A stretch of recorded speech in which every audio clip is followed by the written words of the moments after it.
Praise the lord. ఈరోజు మీ అందరికీ కూడా గుడ్ ఫ్రైడే శుభాకాంక్షలు తెలియజేస్తూ బైబిల్ గ్రంథంలో నుండి ఎఫెసీయులకు రాసిన పత్రిక 1వ అధ్యాయము 7వ వచనము.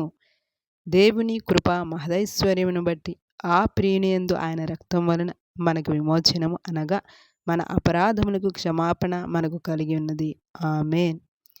సంగమ మరొక మారు ప్రభువైన యేసుక్రీస్తు వారి శిలువ బలియాగం మనకు పాపం నుంచి, శాపం నుంచి, దోషం నుంచి విడుదల కలుగజేసింది.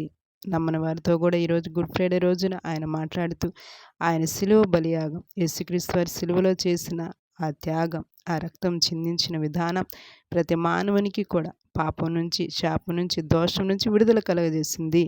విశ్వసిస్తున్న మనకి ఆ శిలువ శక్తి మరింతగా నీతో ఉంది.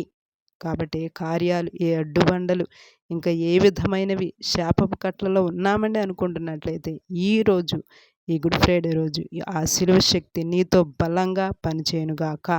మన అపరాధములకు క్షమాపణ ఉందని బైబిల్ సెలవిస్తుండగా దేనిని గురించి భయపడవద్దు. యేసుక్రీస్తు దయ, యేసుక్రీస్తు క్షమించే ఆ గుణం నీతో ఉంది. ఈ గుడ్ ఫ్రైడే రోజున ప్రార్థన చేయుచుండగా ఆ శిలువ శక్తి బలంగా, ఆ యేసు రక్తం బలంగా మీ కార్యాలలో, మీ గృహాలలో, మీ బిడ్డల మీద ప్రోక్షింపబడునుగాక. ఆమేన్.